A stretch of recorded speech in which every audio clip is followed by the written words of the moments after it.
Janet, and what needs fixing, Janet? I just can't kneel down when I go to mass. All right. Right on my knees. Because they hurt. Right, okay, that shouldn't be hard. Right, okay. Now that's very unusual. Normally they just say easy or yes. To say that shouldn't be hard, that's very strange language. That's not one of my regular guides again. Because they're like talking in a negative. It's like saying, don't think of the spider under the chair. Your brain goes there. Okay, cool. So one of my team is just saying, yeah, it's a beginner guide.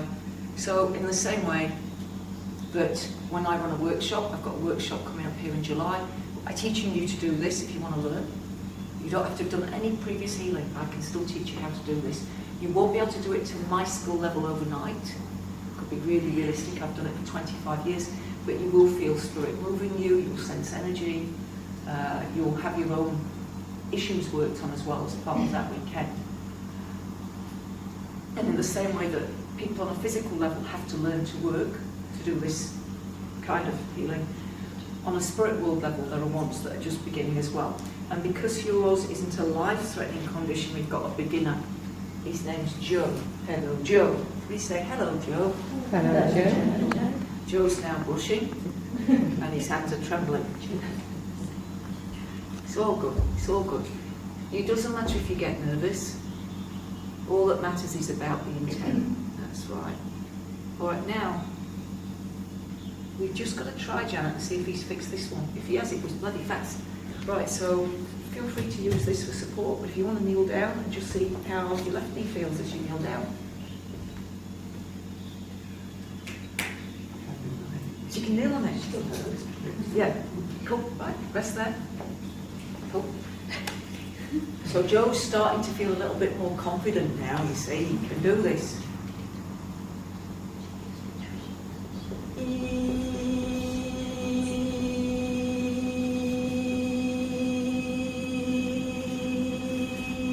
Right, now give that same left knee another try. He's doing one at a time, yeah?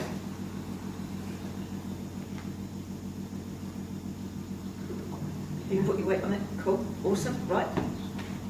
Next one, round back.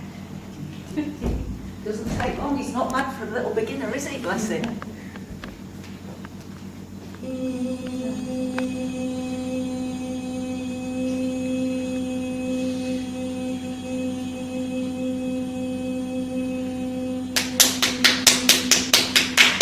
the right knee must have been worse than the left. Yeah, because that's needed. That clapping's a dispersal of energy. They find a little pocket, they clap, it disperses, it moves out. So you've got a physical body, but you've also got an invisible you. Like, have you ever looked in the mirror? As you looked at yourself in the mirror, you thought, I shouldn't look like that. Every day. Every day. And as we get older, it gets worse, doesn't it? So can we agree that the real you is invisible? I can't see the real you. You're somewhere in here, aren't you? Looking out of these little peepholes. Yeah? But the real you's invisible. The real you's not getting older, is it? It sees this getting older, but the real you's not getting any older. Now that real you, that invisible you, cannot be added to nor diminished from. Nothing this lifetime can add to it or diminish it. Nothing. The ego can get embarrassed and humiliated, but the real you can't. It's not possible. Which then begs the questions, what's the point of life if we're not going to add to you or diminish you?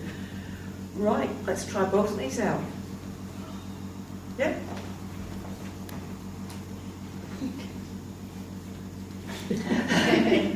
That was fair. How's it feeling? Painful, Painful, but you can do it. Right, both painful or just the right one? right on my nose. Yeah, because that is the hard one. Cool.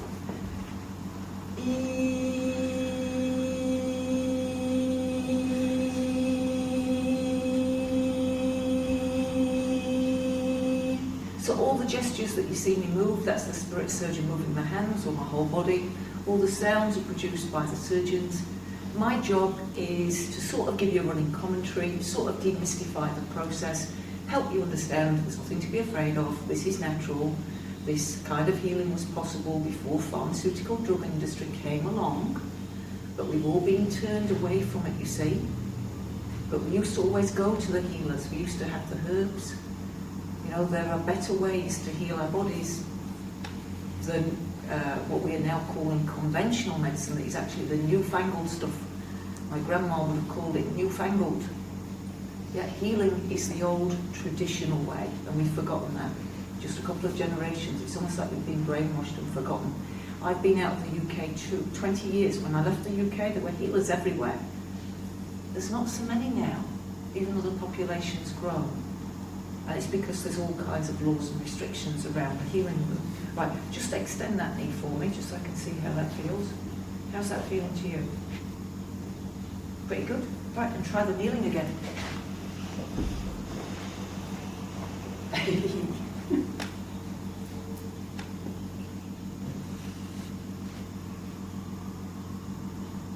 say it's still painful, but I have not knelt down for God knows how long. Yeah, cool. So sit down, still just the right knee. Yeah, cool. All right, God bless.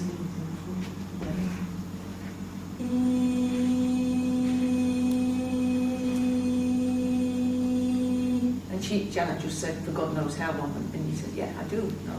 I'm joking. I am joking. My experience of God is in my heart. That's my experience. And a little while ago, it was explained to me that's why it's called the heart, because it's where He art. This is where we get our guidance from God, and it can be a knowing, it can be a feeling. Yes, it can be words, but most commonly it's a feeling. And as you go to bed at night, it's a good idea to take your awareness into your heart and just reconcile your day. You know, was there anything in the day that you could have done differently? Was there anything you regret? Is there anything you could do differently? Is there something you need to do tomorrow to put things right with a person? Let your heart be your guide. When I was growing up, we weren't a religious family, but as kids we all said our prayers at bedtime. And I think we're losing that as a... They're all playing with bloody gadgets before they go to sleep, aren't they? Yeah, and there is a higher power that you're all part of. And I'm not a religious thing, I don't belong to any church. It's not my agenda, I'm just here to show you, look, don't forget God exists and God can heal you.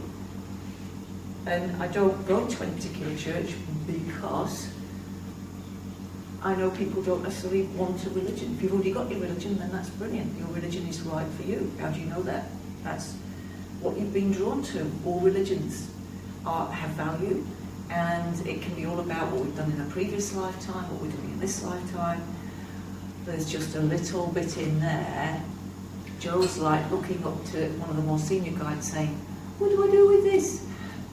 And the senior guide is trying to get Joe just to relax and to release it. There we go. I think Joe might have got it now. So let's give it a go, Janet, and just see how that feels.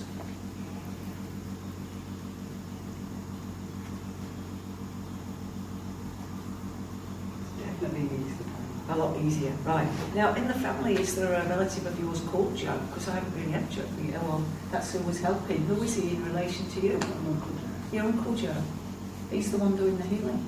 Isn't that nice? Yeah, cool. You're welcome. Cool. Yeah,